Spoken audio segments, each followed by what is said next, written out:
शिनॉय भी जुड़ रहे हैं हमारे साथ बातचीत करने के लिए। Sandeep, good afternoon. पहली बात तो संदीप, बहुत बहुत शुक्रिया मुझसे बात करने के लिए। ट्यूसडे लोज से बाजार बहुत ही रीजनेबल तरीके से रिबाउंड करके मेंटेन कर रहा है गेन्स, अपने नर्वस नहीं लग रहे हैं। आपको क्या लगता है, कितनी प्रोबेबिलिटी आप असाइन करेंगे कि बॉटम बन गया है, या आपको लगता है कि फेयर चांस है कि हम रीटेस्ट कर सकते हैं आगे आने वाले हफ्तों में वो लेवल्स? अजय, बाजार की गतिविधियां देख के हम ये कह सकते हैं कि जो हमारा बाजार था पिछले कई महीनों से एक किस्म का टॉपिंग आउट फॉर्मेशन कर रहा था, कि उम्मीदें जो थी और वास्तविकता जो थी वो दोनों में तालमेल आके बाजार एक किस्म का एक इक्विलिब्रियम में आया था। आई बात अंतरराष्ट्रीय तौर पे जो जियोपॉलिटिकल यूक्रेन का मसला निकल गया, उससे निवेशकों की जो अंदरूनी भय जो है, डर का माहौल जो है वो जो तेजी वालों के ऊपर काफी भारी हो गया, इसलिए आपने एक अच्छा खासा करेक्शन देखा है। मुद्दे के दौर से अगर आप देखेंगे, क्या हमारा फंडामेंटल्स में कोई बाधाएं आई? ऑफ कोर्स छोटे मोटे स्तर पे शॉर्ट टर्म में डेफिनेटली फ्यूल कमोडिटीज की वजह से थोड़ी बाधाएं आएंगी, लेकिन लंबे अवधि पे अगर आप देखेंगे, क्या हमारा रुझान टूटा हुआ है कार्यकुशलता में या औद्योगिक कार्य में कोई दिक्कतें दिख रही है? आज के दिन में नहीं। तो मुझे लगता है ये जो करेक्शन चल रहा है वो लंबी अवधि के निवेशकों के लिए, छोटे हो या संस्थागत, तो मुझे लगता है उनको एक अच्छा खासा मौका मिल रहा है भारत के जो बाजार में तेजी आ रही है उसमें सहभागी होने के लिए, और वो मौका गंवाना नहीं चाहिए। हालांकि एक दो या एक तिमाही तक साइडवेज रह सकता है बाजार का रुझान, बट जो एक तरफा रुझान है वो टूटा नहीं है, तेजी का माहौल बरकरार रहेगा।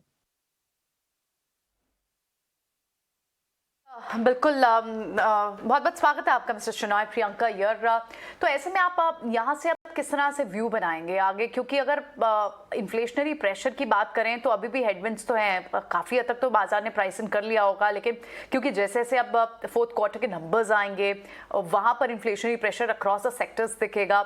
ऐसे में अब किस तरह की एक स्ट्रैटेजी होनी चाहिए यहाँ, अगर हमें निफ्टी के लेवल्स देखने हो या फिर हम बाजार को यहाँ से ऊपर की तरफ देखते हो अगले 3 महीनों में या एक क्वार्टर के रिजल्ट्स के बाद, तो क्या डायरेक्शन आपको साफ दिखती है?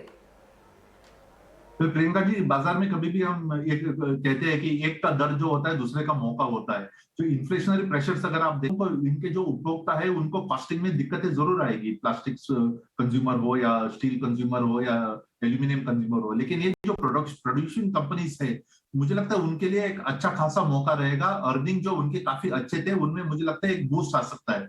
तो शायद अगर आप एक पोर्टफोलियो रिशफलिंग करेंगे नेचुरल रिसोर्सेज कंपनी में या कमोडिटीज में, तो आपको एक ये जो निवेश है या पोर्टफोलियो अलाइनमेंट है लाभदायक साबित हो सकता है।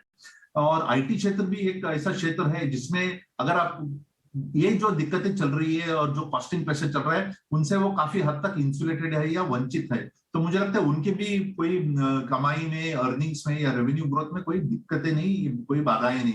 तो मुझे लगता है वो क्षेत्र भी एक निवेशकों के लिए एक अच्छा खासा फायदेमंद क्षेत्र हो सकता है।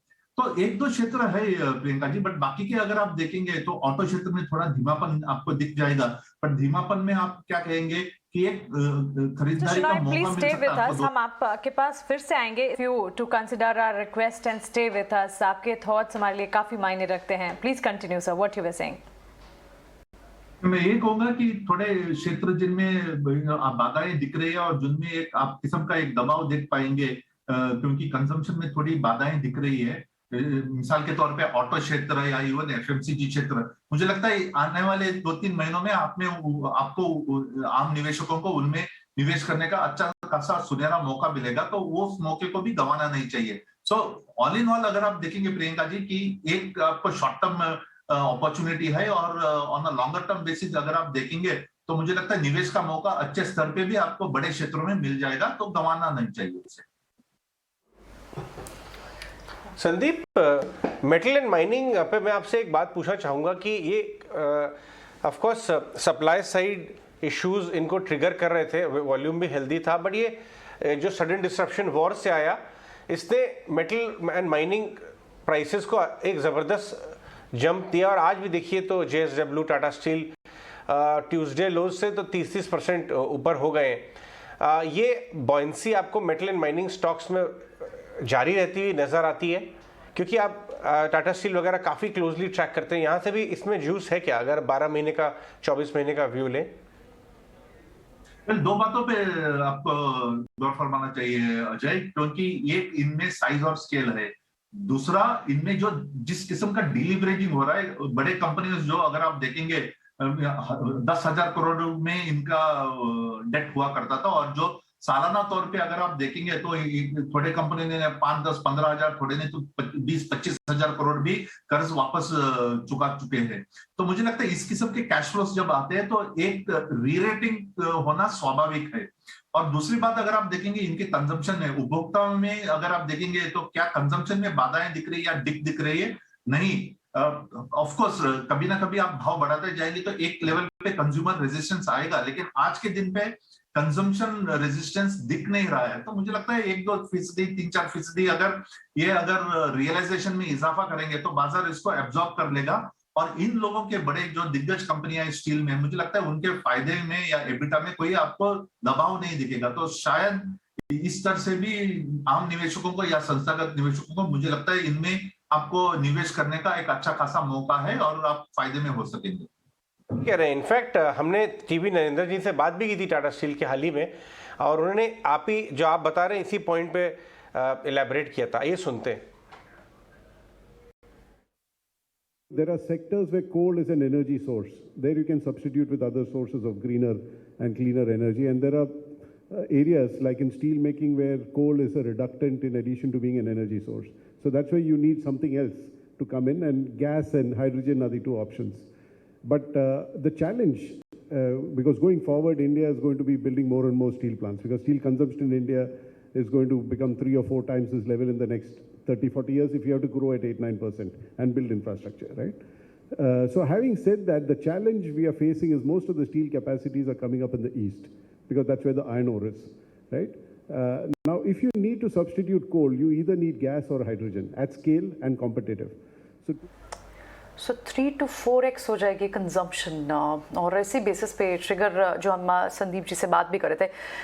संदीप, ऐसे में कुछ और सेक्टर्स और स्पेसेस की बात भी करना चाहेंगे बिफोर, क्योंकि फरवरी तक नहीं पता था कि इतनी इंटेंस जियोपॉलिटिकल सिनेरियो हो जाएगी। फेड रेट हाइक, ये बड़ा एक हेडविंड तो था ही बाजार के लिए, लेकिन हम और दूसरी सिल्वर लाइनिंग्स की भी बात करते थे, वो कहीं ना कहीं अब फिर से I think talk should resume on. जैसे अब बैंकिंग की अगर आप बात करें तो वो वहाँ पर लगातार उनके लिए कई सारे पॉजिटिव ट्रिगर्स रहे, कैपेक्स साइकिल रिवाइव हो रही है, इंटरेस्ट रेट बढ़ेंगे, लेकिन इस बीच में कहीं ना कहीं ये टॉक्स पॉज हो गई because of the current scenario. आपका क्या मानना रहेगा बैंकिंग पे? अब अगर जब ये रिवर्सल्स आते हैं, जब चीज़ें नॉर्मलाइज होती हैं, हम ऑलरेडी एक अच्छी खासी पेसिमिज्म के को थ्रू कर चुके हैं या और थोड़ा बहुत प्राइसिंग करना है, उसके बाद बैंकिंग्स के लिए बड़े ट्रिगर जो आप देख रहे हो? प्रियंका जी, अगर आप देखेंगे जो निफ्टी 50 कंपनियां से जिस तरीके से उनके मुनाफे में आप एक बढ़त देख रहे हैं, इजाफा देख रहे हैं, मुझे लगता है उनमें जो मैन्युफैक्चरिंग कंपनीज है उनमें ज्यादा आप बोरोइंग देख नहीं पाएंगे। जो AAA कंपनीज है या AA+ भी कंपनियां से, मुझे लगता है वो बैंकिंग क्षेत्र के नजरिए में आज नॉन एग्जिस्टेंस है, क्योंकि आप वैसे में बोला जो स्टील कंपनीज है या पावर कंपनीज है या इवन टेक्सटाइल कंपनीज है, एक जमाने में बड़े कर्जे उठाते थे कैपेक्स के लिए, आज उनका कैपेसिटी यूटिलाइजेशन और एसेट स्वेटिंग देखेंगे तो काफी बढ़ रहा है, फ्री कैश फ्लो जनरेट हो रहा है, तो वो काफी कर्जा वापस दे भी रहे हैं। सीमेंट क्षेत्र में भी अगर आप देखेंगे तो ज्यादा कोई कर्जा उठा नहीं रहा है। तो बैंकिंग क्षेत्र के लिए मुझे लगता है निम कंप्रेशन आना स्वाभाविक है।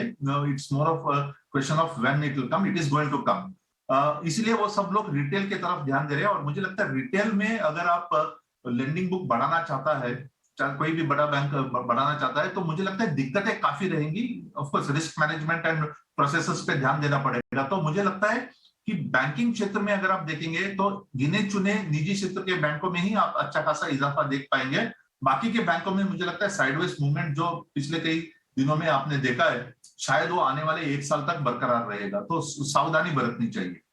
तो बड़े प्राइवेट स्पेस बैंक्स पसंद आते हैं यहाँ पर संदीप को बैंकिंग स्पेस में। चलिए, बहुत बहुत शुक्रिया संदीप शेनॉय, हमसे बात कर रहे थे आज और अपना व्यू और बाजार पर आउटलुक, सेक्टर स्पेसिफिक व्यूज अपने शेयर कर रहे थे। समय देने के लिए बहुत बहुत शुक्रिया आपका।